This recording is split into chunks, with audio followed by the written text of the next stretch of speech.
Hola, muy buen día, tu amigo y servidor Marco Ballinas, con el gran placer de saludarte y como siempre te mando un fuerte abrazo. Quiero felicitarte por continuar con nosotros en esta magna fiesta, la gran fiesta que estamos celebrando, la Expo Mecánico Automotriz Internacional Virtual 2020, un evento sin precedentes, un evento que ha marcado fronteras y que definitivamente es inigualable. Es importante la capacitación y la Confederación Nacional de Talleres ha preparado una gran cantidad de seminarios de muchos temas técnicos, comerciales, de desarrollo humano, con lo cual estamos completamente seguros que vamos a potencializar tus habilidades y capacidades en prestación de servicios, logrando con ello el incremento en tus ingresos. Un evento donde definitivamente la inversión que estás realizando en estos momentos en tiempo, porque no tiene costo alguno, va a ser muy significativo para tu crecimiento profesional. Como comenté, te agradezco mucho que continúes con un servidor y vamos a dar inicio a la segunda parte del seminario que lleva por nombre Diagnóstico del Sistema de Inyección con escáner y con osciloscopio. Que como bien comenté en el seminario anterior, es tanta la información y tan detallada que hemos optado por dividirla en dos sesiones con el objetivo de que pueda quedar bien claro. Esperando que la información sea completamente de tu agrado, te agradezco mucho que estés conmigo y vamos a dar inicio. Vamos a retomar la información del sensor MAP, ¿sí? Que particularmente se relaciona ampliamente con la presión existente en el colector de admisión, o mejor conocido como la depresión. De esta manera, pues el sensor MAP lo que está haciendo es precisamente informar a la computadora, y aquí voy a recalcar algo. A menudo decimos que está midiendo el vacío en el interior del motor. No, no es vacío, es una depresión. Y es una depresión porque está por debajo de la presión atmosférica. El término vacío aplica para aquellas zonas o aquellos lugares, como es en el espacio, donde no hay ningún tipo de material, nada relacionado con algún elemento de la tabla periódica. Entonces realmente lo que acontece en el interior del múltiple de admisión o del colector de admisión, pues es una depresión. Pero es un término coloquial que posiblemente venga yo utilizando en este seminario con el objetivo de darme a entender, no porque así sea.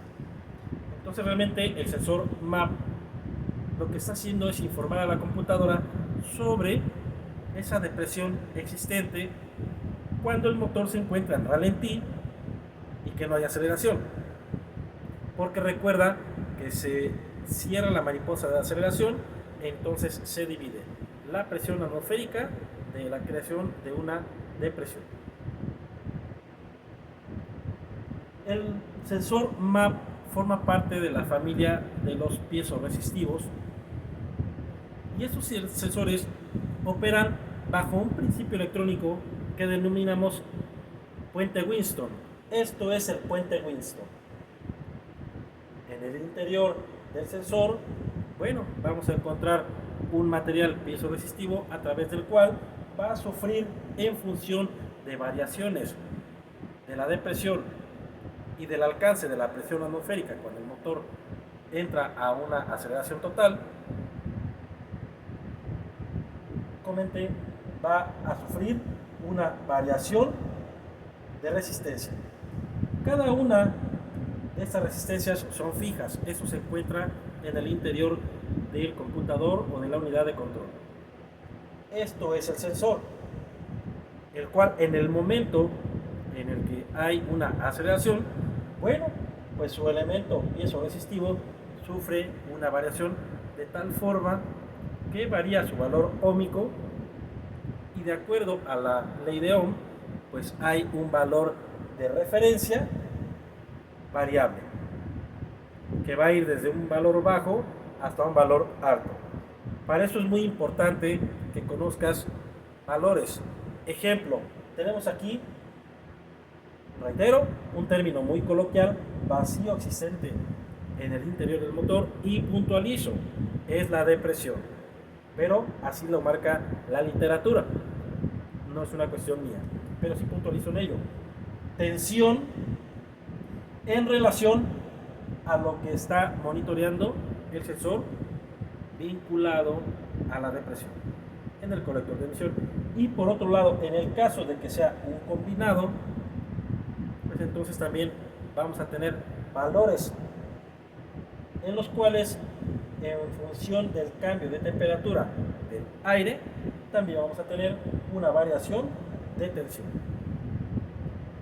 Un ejemplo es que si en el interior del motor la depresión alcanza un rango de 3 pulgadas de mercurio, entonces el voltaje que va a emitir es de 4.2. Si tenemos 0 pulgadas de mercurio, es de 4.8. 5 pulgadas de mercurio, 3.7. 7 pulgadas de mercurio, 3.3. 10 pulgadas de mercurio, 2.8. 13 pulgadas de mercurio, 2.4. 15, 1.9. 17, 1.6. 20, 1.1. 22, 0.9.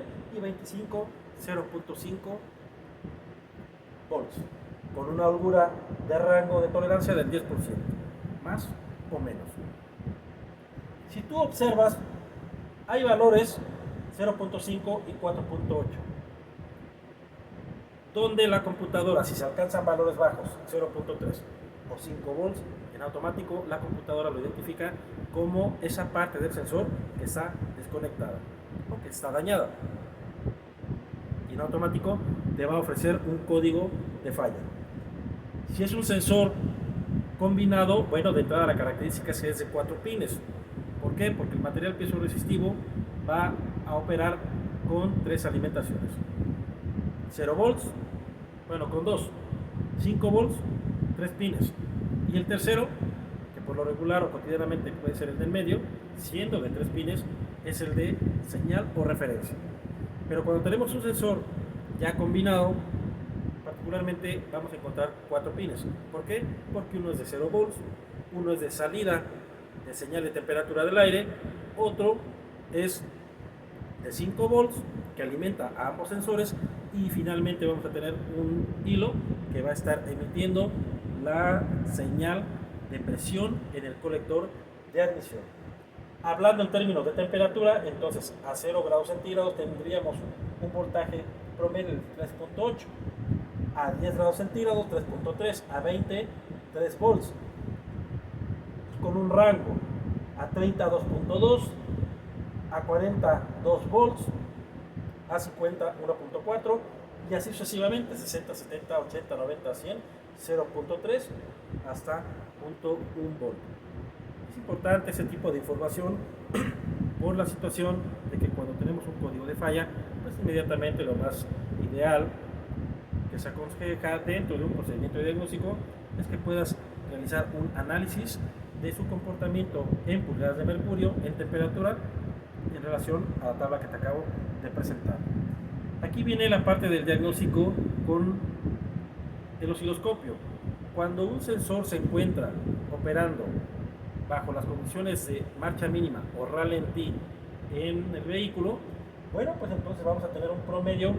Ojo, depende mucho de la altura sobre el nivel del mar, porque eso es fundamental. Recuerda que en función de la altura, pues va a ser la presión atmosférica existente en esa región. Entonces, un ejemplo aquí, lo voy explicando. Tenemos 1.5 volts. Cuando yo acelero a tope, este se va a un rango casi alcanzando los 5 volts. Sufre estas perturbaciones, es una condición normal, no es que el sensor esté dañado, es una condición normal, depende también mucho de la resolución del equipo. Y cuando sueltas el pedal del acelerador, fíjate bien, viene la caída. Aquí hay algo muy interesante. Siempre que hay un descenso en las revoluciones muy drástico, o sea, que aceleras y sueltas el pedal, tú debes de observar ese comportamiento. Debe de bajar. Aquí tenemos 1.5, aquí llega casi a 0.5, 0.3. O sea, hay un pequeño rebote. ¿Por qué? Porque tenemos un pequeño diafragma en el interior del sensor donde se encuentra el material piezoresistivo. Entonces, esta es una condición normal. Ojo, cuando sufrimos este análisis o analizamos este comportamiento, el sensor se encuentra en perfectas condiciones y casi te puedo decir que está nuevo. Un sensor, recuerda que está monitoreando presión en el colector de admisión y periódicamente hay pues vapores de aceite.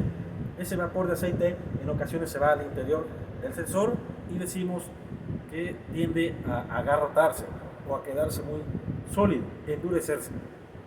Tú te das cuenta de las condiciones de ese sensor precisamente porque hace esto. No sufre este rebote que estamos viendo aquí, sino prácticamente hace esto, como lo estás viendo en pantalla. De esta forma, también puedes determinar que tu sensor ya se encuentra en un periodo de vida útil y que próximamente tu cliente ya lo debe de reemplazar. Reitero, este es el comportamiento gráfico: ralentí, aceleración instantánea, mantenimiento de la aceleración, liberación del pedal y recuperación de su valor de tensión en ralentí. También tenemos un comportamiento del sensor cuando estos son del tipo digital. Ejemplo, siendo del tipo digital tenemos rangos de 0 volts y 5 volts. Por ejemplo, aquí un rasgo característica es estos pequeños comportamientos, lo cual podríamos determinar que el sensor puede estar en malas condiciones. Pero ojo, si tú tienes este comportamiento y no tienes un código de falla, entonces no hay de qué preocuparse. Yo voltearía a ver su comportamiento gráfico 1, 2, 3, 4, siempre y cuando tenga yo un código resguardado y condiciones asintomáticas. Recuerda que un sensor MAP también forma parte importante del control de combustible y cuando estos llegan a dañarse, bueno, el motor entra a las peores condiciones de funcionamiento.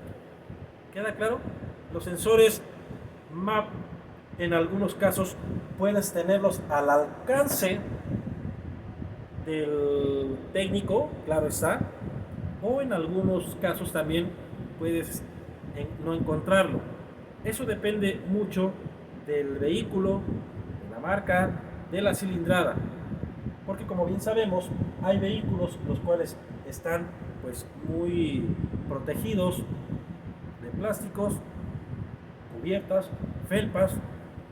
Hay motores que tienen una cilindrada muy baja, 1.2, 1.4 litros, y ese tipo de motores o vehículos también de 3 o de 4 cilindros tienen espacios muy reducidos, entonces localizar el sensor MAP te puede crear pues un problema en relación al tiempo.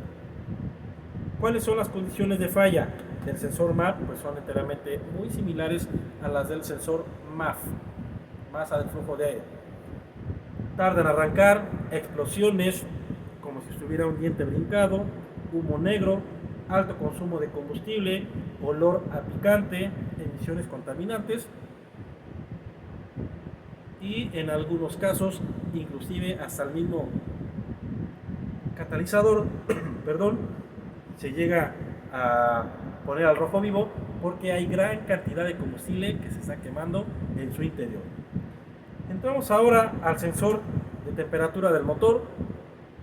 Definitivamente uno de los sensores que le generan mucho problema al técnico. ¿Por qué? Porque el sensor de temperatura del motor o del líquido refrigerante puede estar operando mal, pero no va a generar un código de falla. Vamos a analizar por qué.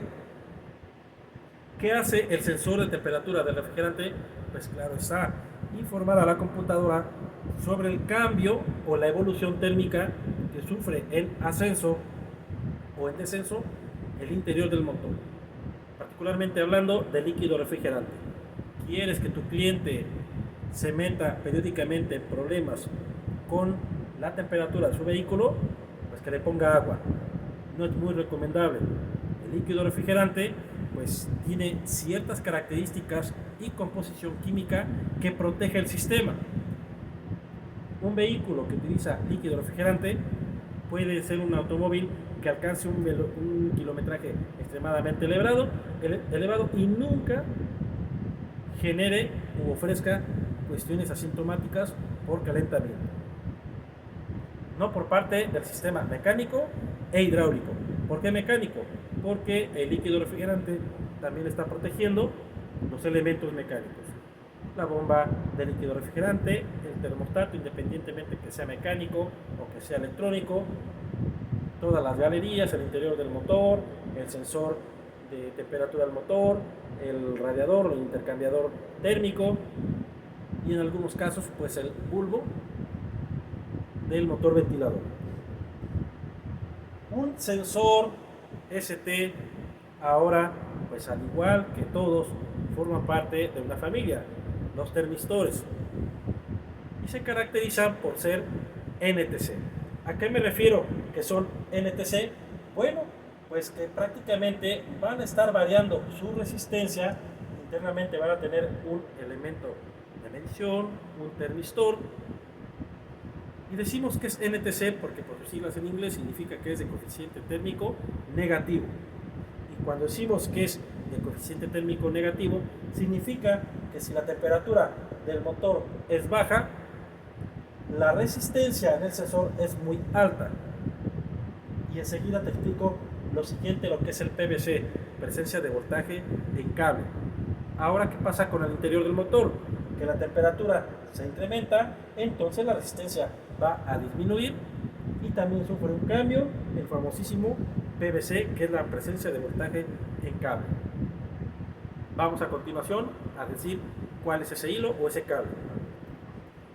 El sensor forma parte de las termistencias, resistencias variables, termistencias, pero opera bajo un principio electrónico que denominamos circuito divisor de tensión. Por lo siguiente, esto es la unidad de control, la computadora.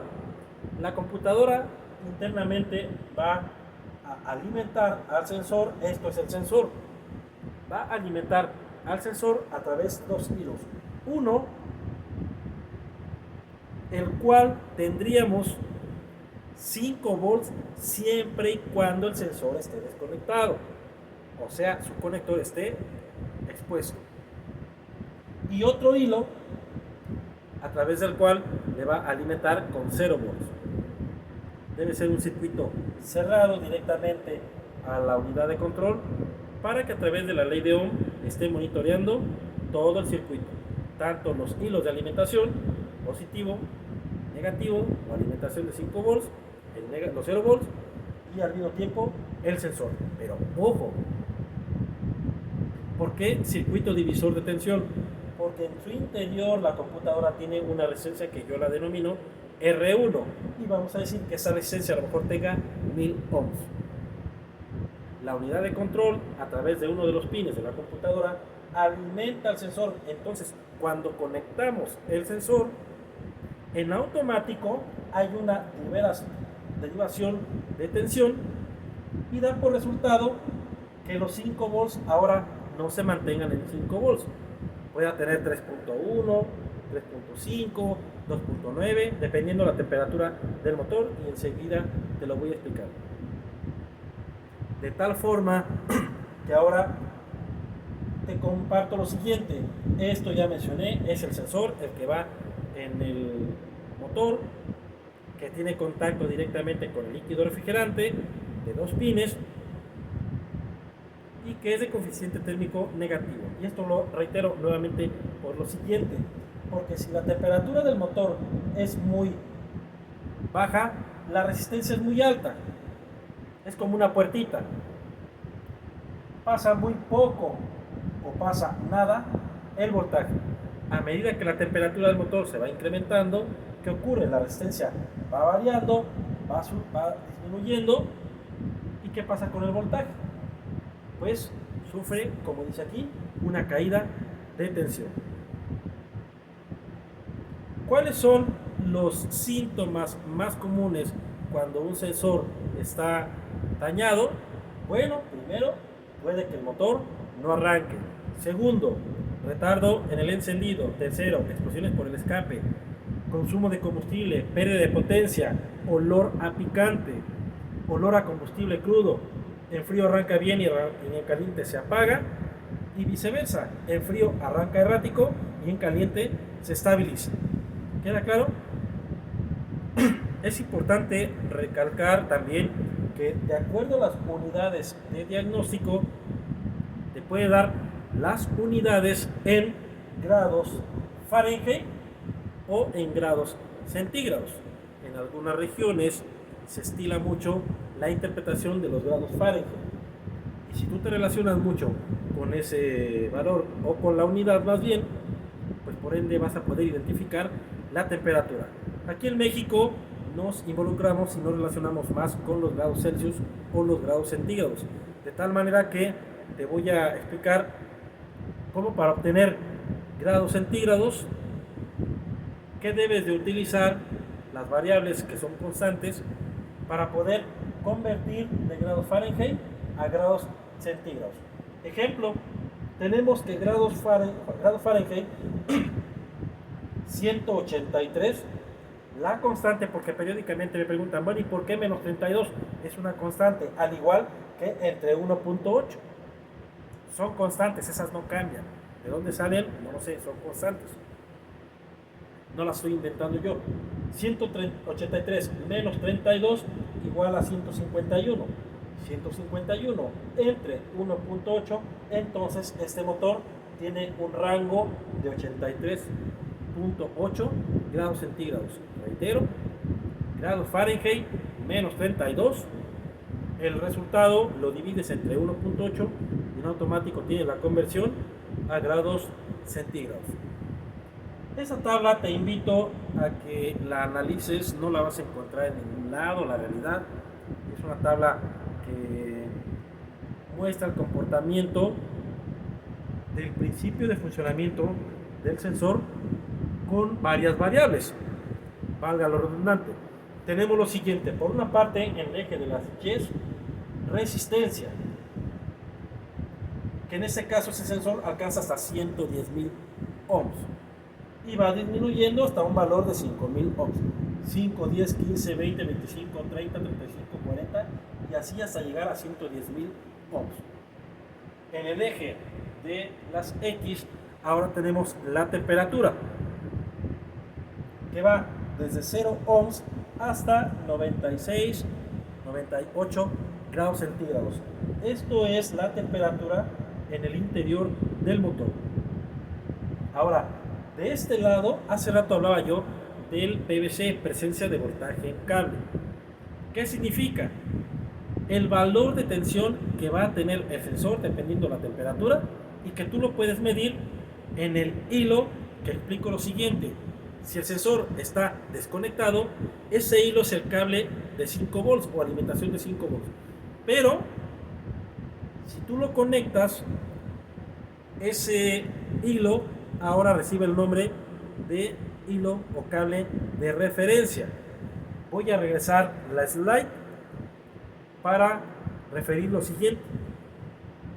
Cuando hablaba yo de un circuito divisor de tensión, es porque en este punto se va a ubicar el PVC, la presencia de voltaje en cable, que puede empezar en 3.9, bajar a 3.8, 3.7, 3.6 y así sucesivamente.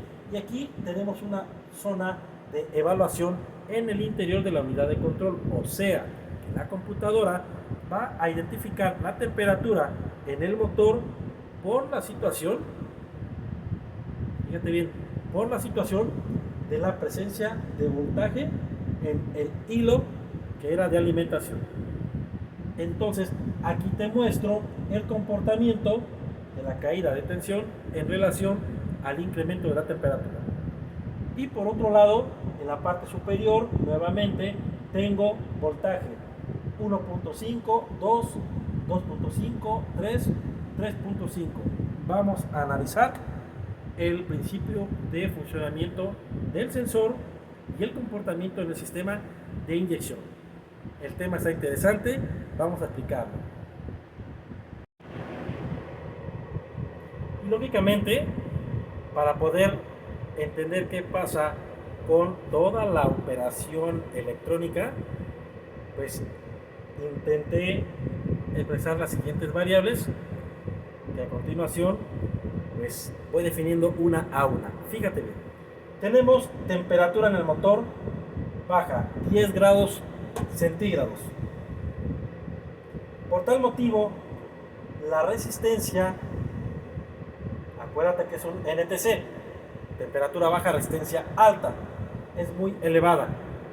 Al tener una resistencia muy elevada, recuerdas que te dije que se comporta el sensor como una puertita, está cerrada, pues entonces a 10 grados centígrados tendríamos una resistencia muy elevada y posiblemente puedas encontrar en el hilo de referencia la presencia de voltaje en cable vinculada en un rango de 4.1, 4 volts. ¿Okay? Entonces, ¿qué ocurre? Que la computadora a esa temperatura va a ofrecer pulsos de inyección muy elevados, hasta de 4, 4.5 milisegundos. Ojo, estos son valores ideales, pero va a cambiar mucho la motorización, el tipo de alimentación de aire que tenga, que sea aspiración natural o sobrealimentación, turbo cargado. Por otra parte, la zona geográfica, o sea, varias condiciones. La temperatura del motor va subiendo 20, 30, 50, por ejemplo a 50 grados centígrados, que tenga líquido refrigerante. Entonces, si observas, ya vino bajando la resistencia y a 50 grados centígrados tú puedes encontrar, te explico lo siguiente.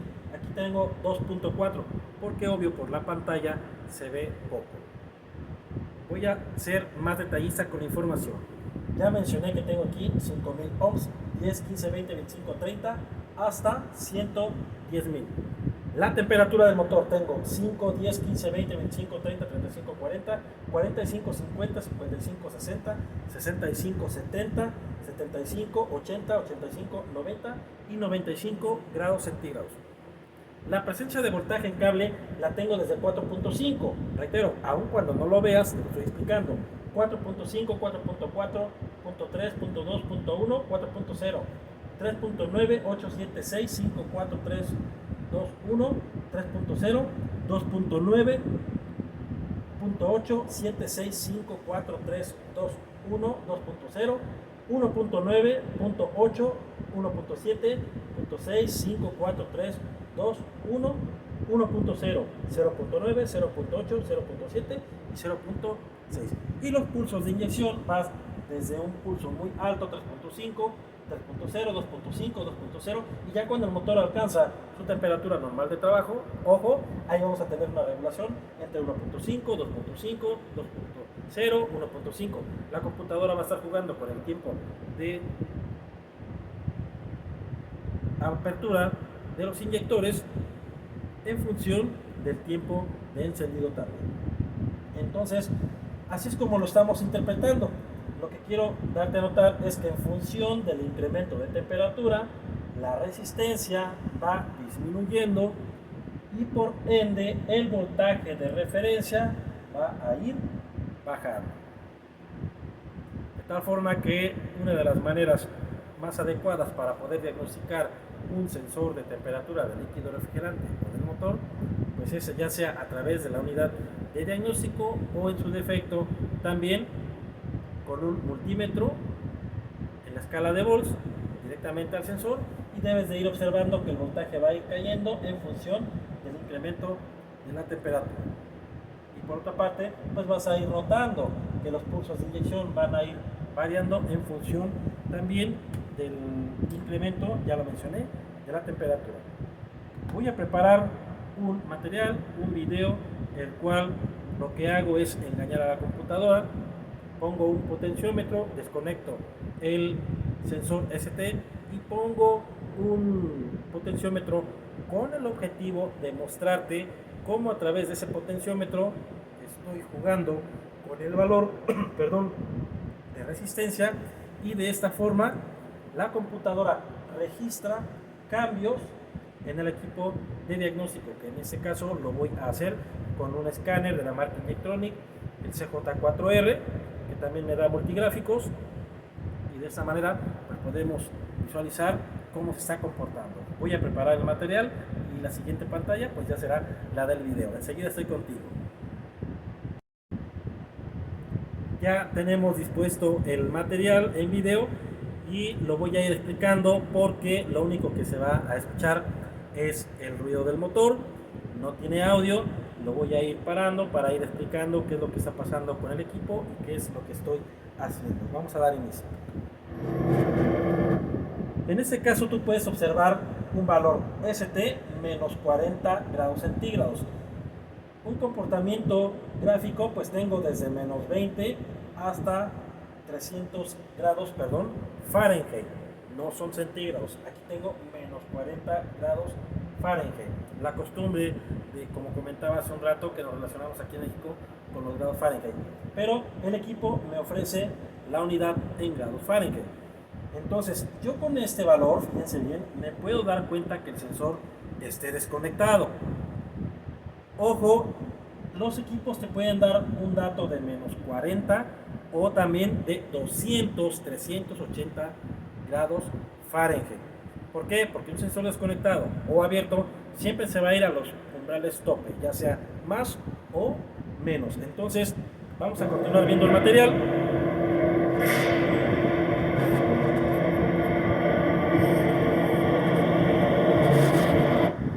Aquí se alcanza a visualizar el conector del sensor. Lo voy a regresar un poquito. El conector del sensor está desconectado y por eso es que me envía un dato de menos 40 grados Fahrenheit. Continuamos con el material.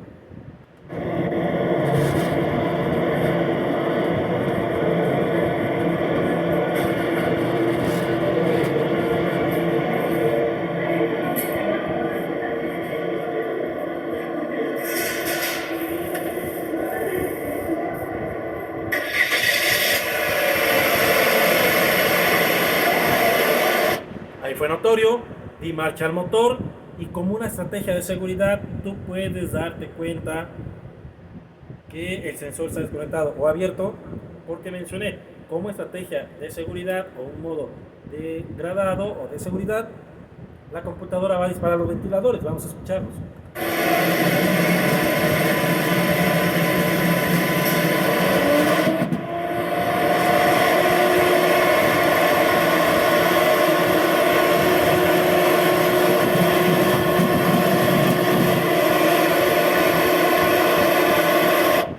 Ahí yo incorporo el potenciómetro. Y recuerda que el potenciómetro es una resistencia variable en función de la posición de su elemento cursor. El termistor también es una resistencia variable en función de un cambio de temperatura. Entonces vamos a ver qué es lo que estoy haciendo con ese potenciómetro.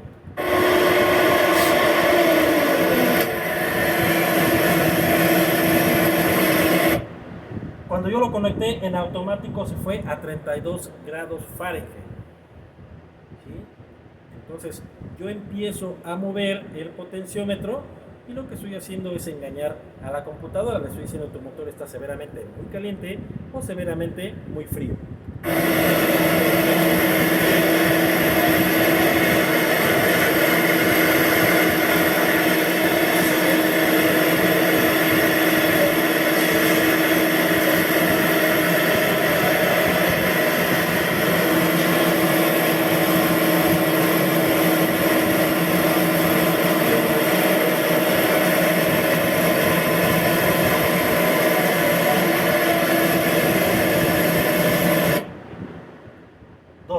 289 grados Fahrenheit. ¿Sí? Vamos a ver qué pasa.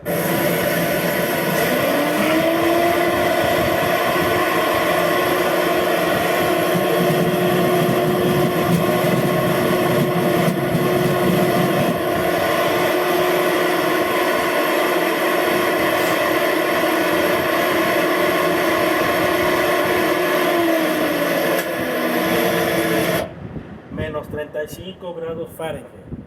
Reitero, lo que estoy haciendo es únicamente mostrarte cómo, en función de un cambio de la resistencia, en ese caso con un potenciómetro, pero que también lo está sufriendo el sensor, pues obvio vamos a encontrar variación en la aceleración porque hay cambios en la cantidad de entrega de combustible, es decir, los pulsos de inyección.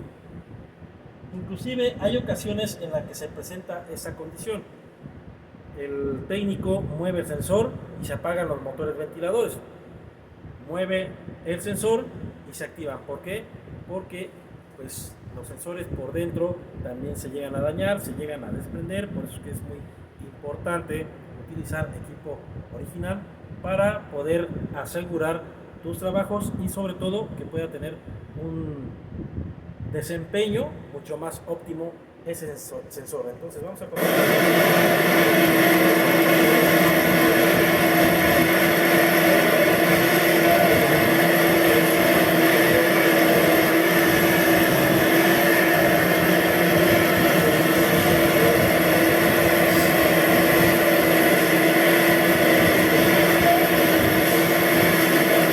Y así periódicamente estoy jugando con el potenciómetro.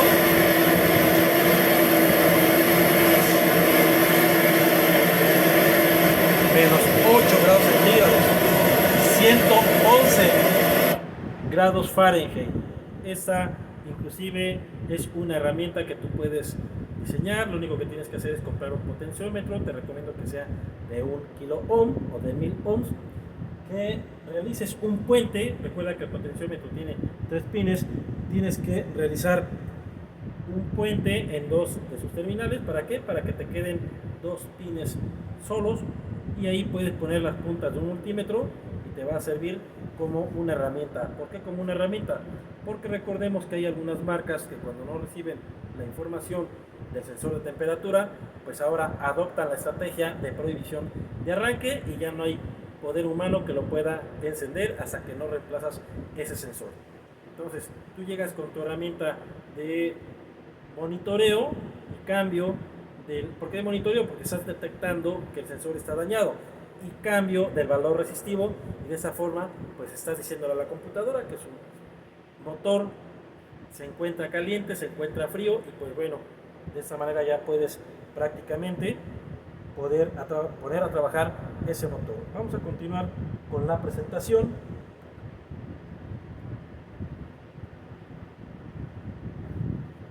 Es uno de los sensores de mayor problema, el sensor ST, y voy a regresar la slide para ahora explicar las condiciones de falla.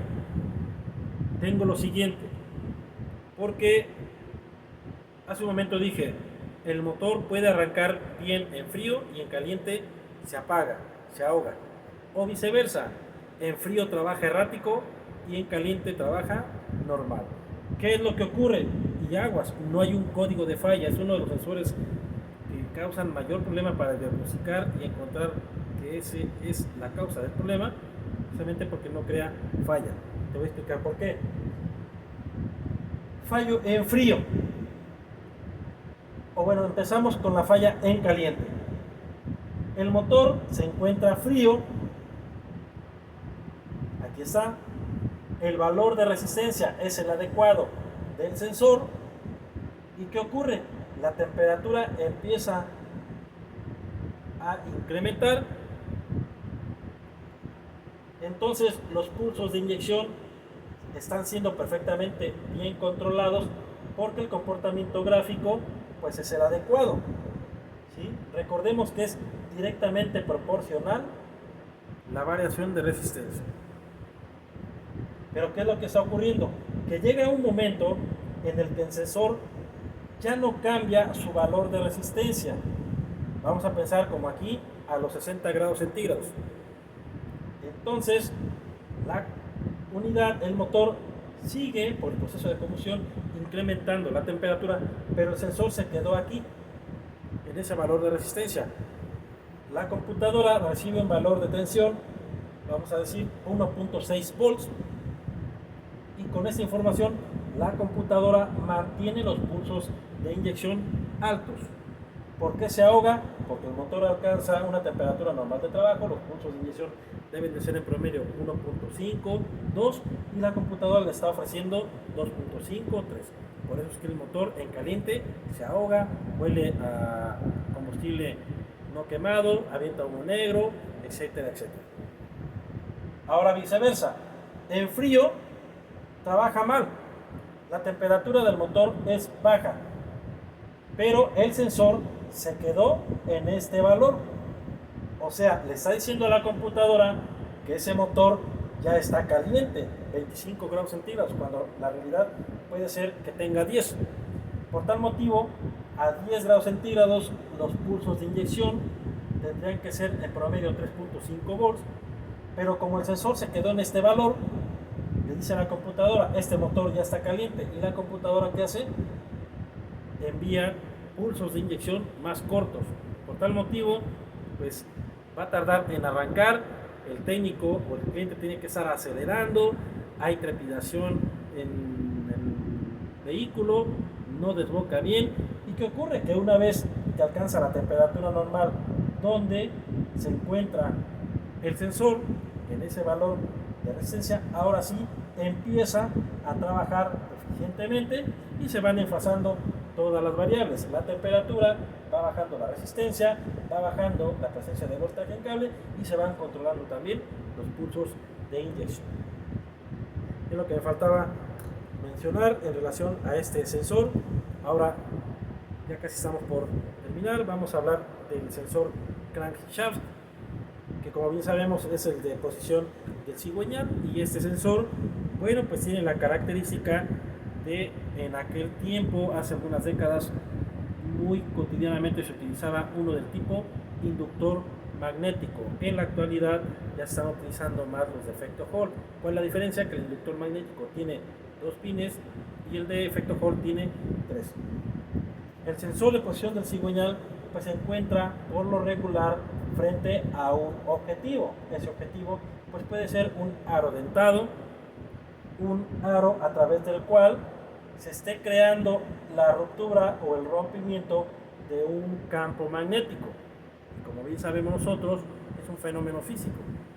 Cuando un campo magnético se interrumpe, bueno, se crea un voltaje que en este caso aterriza en una señal sinusoidal o sinoidal o alterna. Y decimos que es alterna porque alcanza un punto máximo positivo y un punto máximo o un voltaje máximo negativo, y pasa siempre por cero. Aquí en la imagen te puedes dar cuenta cuáles son los resaques o las muescas que van a estar rompiendo el campo magnético que ofrece el inductor magnético, y cada que hay un rompimiento de esa onda magnética se va a crear una señal completa. Por tal motivo, ojo, el sensor va a estar monitoreando el movimiento en el cigüeñal. La función de ese sensor es la de decirle a la computadora o informar a la computadora que están realizando la solicitud de arranque. La información de ese sensor es exclusivamente para que la computadora sepa que están solicitando el arranque, que se está moviendo el cigüeñal, y al mismo tiempo para que pueda identificar la posición del cilindro 1 en la fase de compresión en el punto muerto superior. ¿Queda claro? Este comportamiento va a depender directamente de los rasgos y las características físicas de diseño que tenga la motorización. Hay algunos captadores, como dice aquí, que son de tipo efecto Hall. Déjame te comento que tanto los inductivos como los sensores que son de efecto Hall siempre van a crear en el momento del rompimiento de ese campo magnético una señal alterna, también los de efecto Hall. ¿Cuál es la diferencia con los de efecto Hall? Bueno, que cuentan con electrónica, la cual únicamente van a llevar a un estado alto y un estado bajo. O sea, se denomina que cuenta la electrónica con un disparador. La señal puede ir arriba, sí, pero el disparador lo pone en un punto alto. La señal puede venir para abajo, sí, pero el disparador lo pone en un punto bajo. Y por eso es que en los de efecto Hall, a diferencia de los de tipo inductor, vamos a encontrar ahora una señal completamente cuadrada. ¿Queda claro? Entonces, en la actualidad tenemos también sensores de posición del cigüeñal que son de tipo efecto Hall. ¿Cómo te das cuenta de esa diferencia? Porque los inductivos son de 2 pines y los de efecto Hall son también ahora de 3 pines. Hay algunas marcas que también en el de inductivo tienen 3 pines, pero bueno, ahí te invito a que trabajes directamente con la esquemática para que puedas conocer cómo es la conexión y puedas realizar las pruebas adecuadamente. Seguramente ya leíste los códigos de falla vinculados con el CKP. Primero, P0335, no hay señal de referencia del cigüeñal. Segundo, P0340, no hay señal del eje de levas en la computadora. Ahí se relacionan ambos. P1390, se saltó un diente o más la banda de tiempo. P1391, señal intermitente de sensores del eje de levas o del cigüeñal. ¿Queda claro? Reitero, el tema es vinculado con el CKP, pero a la hora de que tú estás monitoreando los códigos de falla, te va a estar involucrando tanto el CKP como el de posición del árbol de levas. Aquí lo que estamos haciendo es medir precisamente cuánto tiempo puede tardar una vuelta del cigüeñal. Si tú cuentas o contamos aquí el número de subidas, llamamos aquí el número de picos, van a ser 57 en total. ¿Por qué? Porque los dientes del aro dentado 58 y 59 no los tiene. ¿Con qué objetivo? Ya mencioné, para que en este punto la computadora pueda identificar exclusivamente que están dando marcha al motor y que el cilindro o el pistón número 1 se encuentra en el punto muerto superior en la fase de compresión. Es para eso. Cuando realizas un monitoreo con un osciloscopio, a menudo vas a encontrar esta variación. Fíjate bien. Si tú observas, aquí está ancho y aquí está delgado, y eso lo vas a encontrar siempre en ese tipo de gráfica. ¿Por qué?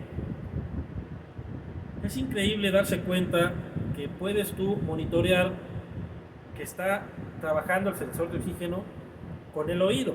Te invito a que lo hagas.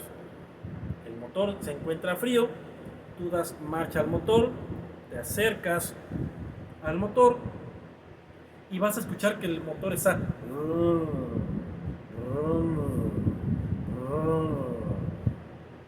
muy el sonido es muy bajo. Entonces se incrementan las revoluciones.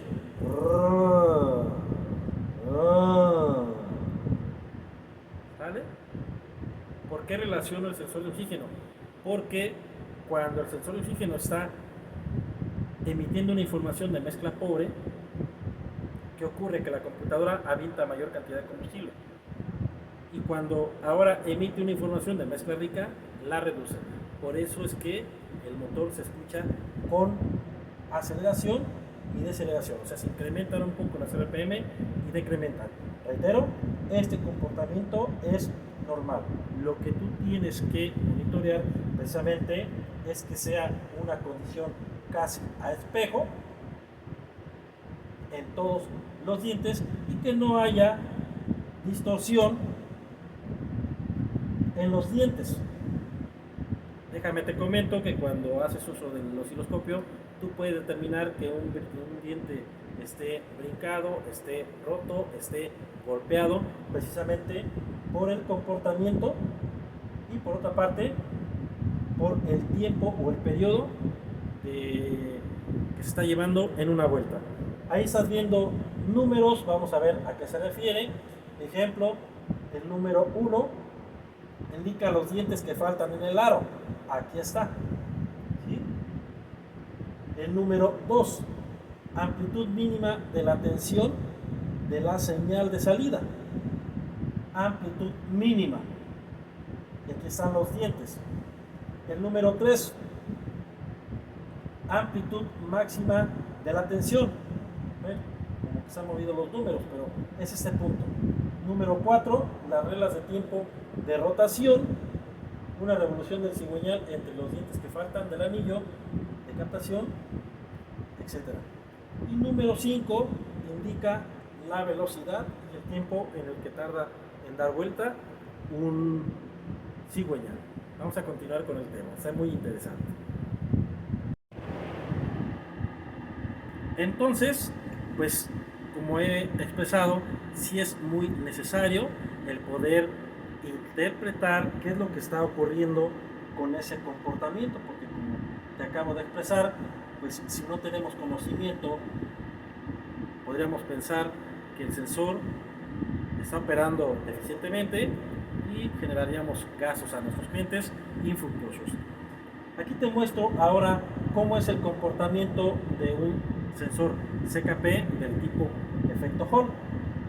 Cabe señalar que estos sensores pueden emitir un valor de tensión que vaya de 0 a 5 volts o también de 0 a 12 o a 14 volts. Eso depende de la arquitectura, de cómo esté la conexión y la alimentación específicamente para ese sensor. Y en el momento en el que tú analizas la información gráfica, bueno, vas a ver una serie de líneas de ese tipo, las cuales tendrías que jugar con la base de tiempo para poder ensanchar la señal y que puedas realizar un perfecto análisis. Bueno, pues ahí tenemos, como te comentaba, un sensor CKP tipo efecto Hall de 3 pines, porque venimos manejando la teoría de que el sensor de posición del cigüeñal sigue siendo inductivo, y pues no, ya en la actualidad muchas marcas han implementado el uso del sensor CKP dentro de la familia de efecto Hall. Vamos a analizar un video, unos materiales donde tenemos captador de referencia de RPMs y su gráfica. Vamos a ver qué es lo que ocurre. Para ello voy a preparar el material, enseguida estoy contigo y la siguiente pantalla pues ya va a ser el del video a proyectar. Enseguida estoy contigo. El material tiene audio, entonces voy a dejar que corra. Vamos a analizarlo. ¿Qué tal, su amigo Marco? Vamos a realizar la siguiente comprobación. Se trata de evidenciar cómo se comporta la información del sensor CKT, posición del cigüeñal o régimen motor, independientemente del título que se le asigne de acuerdo a tu región. Para ello quiero comentar que ya tengo el switch en ignición y al mismo tiempo pues ya tengo enlazado el equipo, un CJ7S. Voy a ingresar por el menú de genéricos, confirmo el acceso y obvio espero unos instantes a que el protocolo y con ello se conecta. Es muy importante saber interpretar qué es lo que están refiriendo los sensores, como he venido expresando, para poder determinar cuál es su estado y al mismo tiempo dónde se puede encontrar una falla. Voy a ingresar a línea de datos, vuelvo a confirmar línea de datos. Si ustedes observan, aquí no me da un valor vinculado al régimen motor o RPM. Para ello voy a cambiar de pantalla y ahora sí, ahí lo puedo ver. RPM y lo voy a señalar. Se pone el rojo. Para ello quiero comentar que realicé una acción con el objetivo de que el motor no arranque, únicamente que me permita la marcha y que de alguna forma ustedes puedan identificar el ritmo transitorio o el ritmo de régimen motor cuando el vehículo no arranca pero da marcha. Voy a dar marcha al motor en estos instantes. Lo voy a hacer en 3 ocasiones, 2 en este menú y 1 con gráfica para saber cómo se comporta.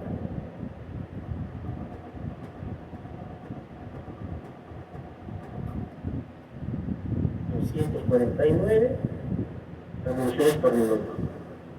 Cabe señalar que las revoluciones pueden variar en un rango de 250 a 300. Esto va a depender mucho del estado del acumulador, del estado del motor de arranque, pero importante comentarlo de la cilindrada.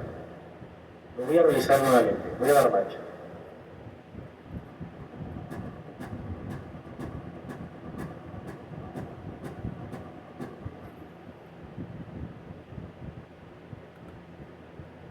Fíjate bien lo que te voy a comentar. El motor no arranca.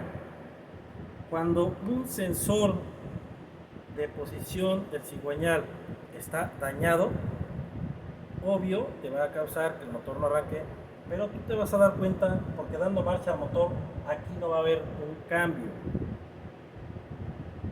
¿Ok? Esa es la diferencia. ¿Qué fue lo que hice yo aquí? Bueno, desconecté el conjunto de bobinas.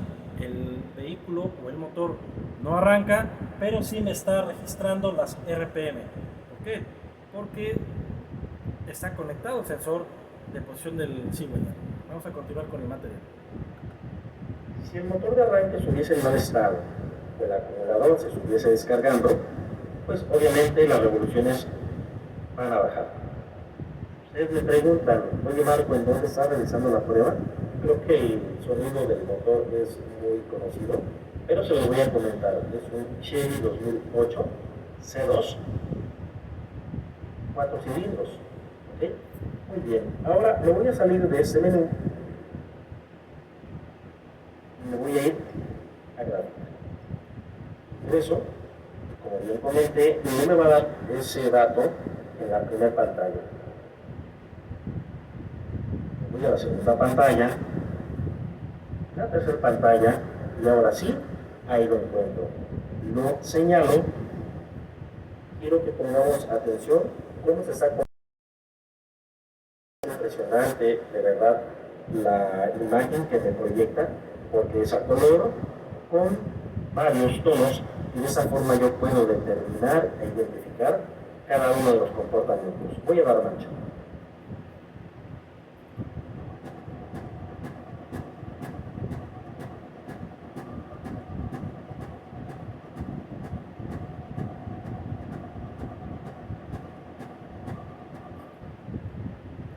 Es un cambio mínimo el comportamiento gráfico, pero sí lo alcanzo a identificar. ¿Por qué? Porque de un rango de 0 a 4000, pues figúrate que alcanza 256, entonces no está notorio.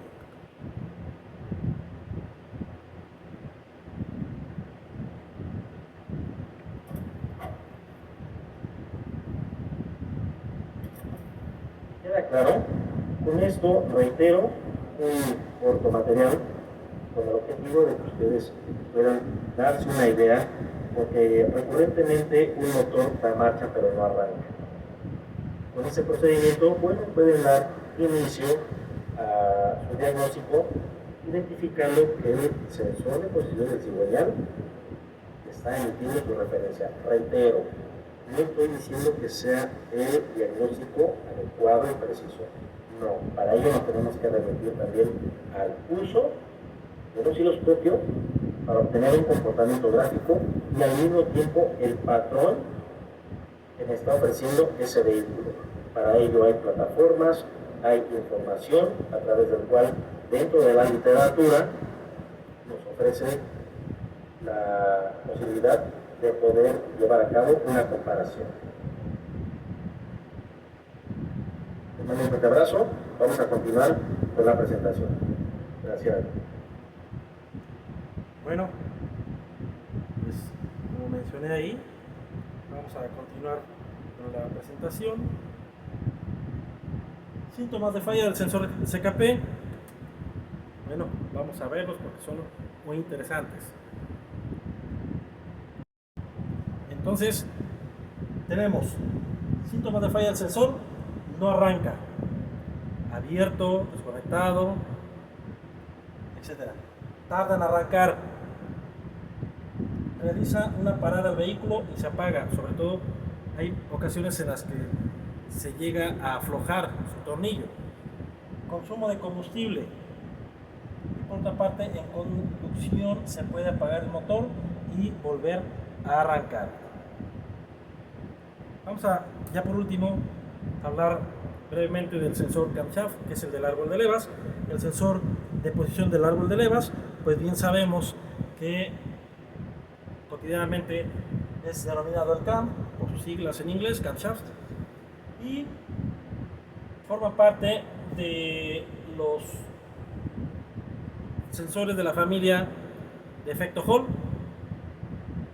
Cumple con la misma precisión que un sensor de posición del cigüeñal, porque reitero, ahora se ha compartido la tecnología para el cigüeñal y para el árbol de levas.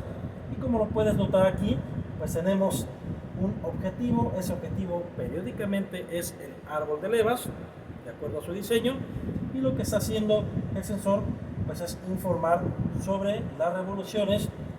La función de este sensor es prácticamente la de poder informar a la computadora el momento adecuado en el que el pistón número 1 se encuentra en la fase de compresión, punto muerto superior, y que debe de mandar la ignición, la chispa.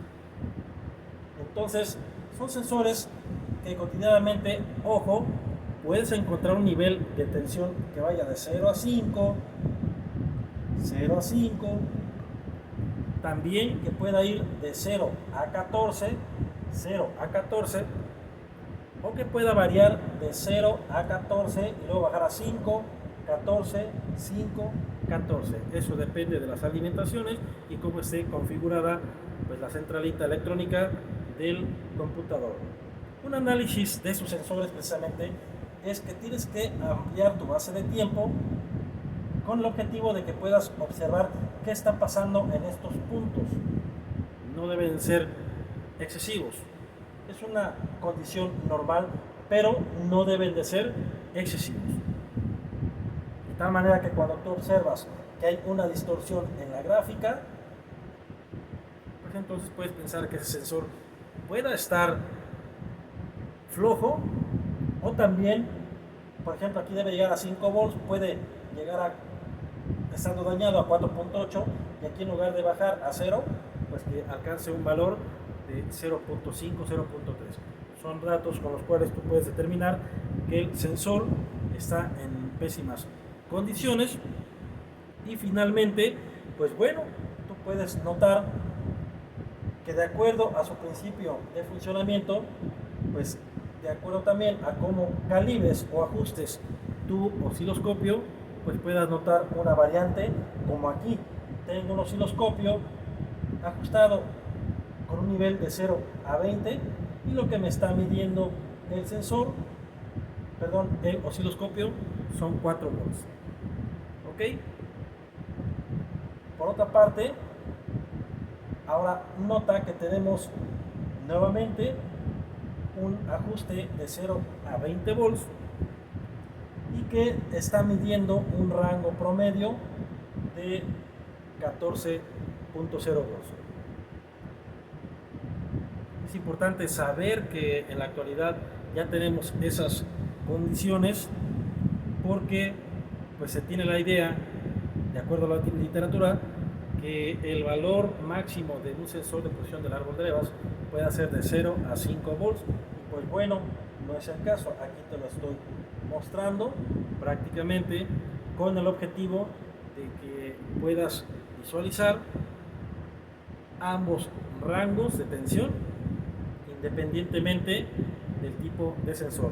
Voy a preparar el material para que puedas notar la realidad de su comportamiento y lógico, la siguiente pantalla ya va a ser la del video. Enseguida estoy contigo. Entonces vamos a ver el material, voy a dar para que corra y lo voy explicando. Tengo medidos 14.2 de 0 a 20 y aquí puedes notar cómo se está comportando la parte superior en el nivel de tensión máximo.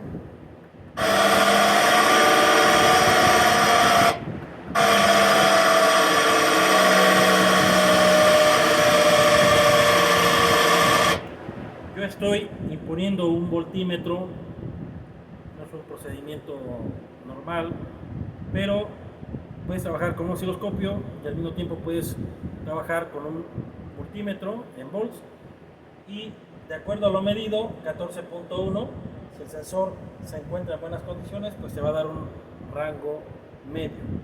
Si tú mides el valor de voltaje de la batería, nos encontraremos con 14.8 porque está adoptando el valor medio del de alimentación.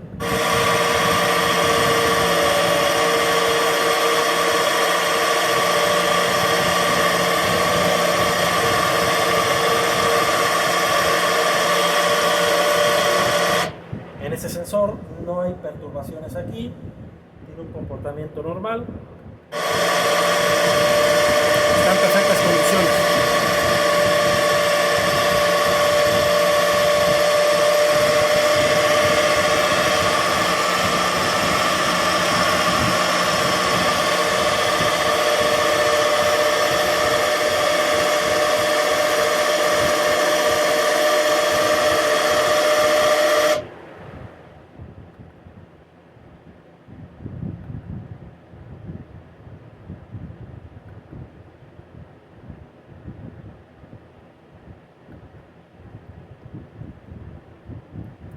Bien, pues ya para finalizar vamos a realizar el ajuste.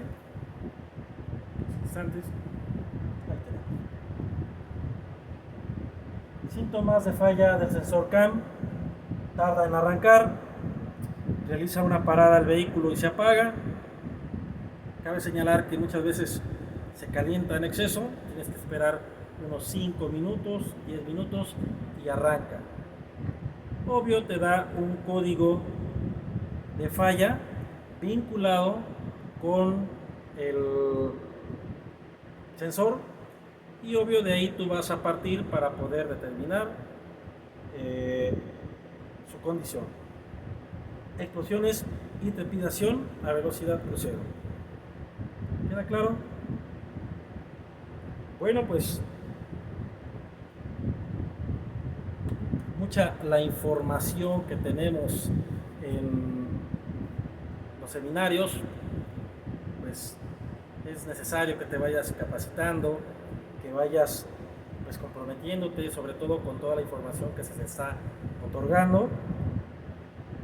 Pues como bien sabemos, la Confederación Nacional de Talleres ha preparado para ti esta gran fiesta, este magno evento, el cual estamos completamente orgullosos del crecimiento que ha tenido. Somos punta de flecha en este evento virtual. Estamos logrando pues muchas satisfacciones con toda la gente, los técnicos especialistas y de calidad como eres tú, que nos están acompañando.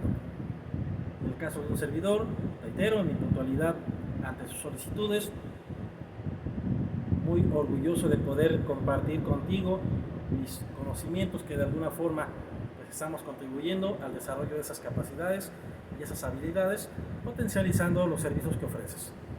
No me queda más que agradecerte el hecho de que me hayas acompañado en estos 2 seminarios, siempre reiterándote mi agradecimiento y mis felicitaciones. Tu amigo y servidor Marco Antonio Ballinas, con el gran placer de saludarte. Muchísimas gracias. Hasta la próxima serie. Chao.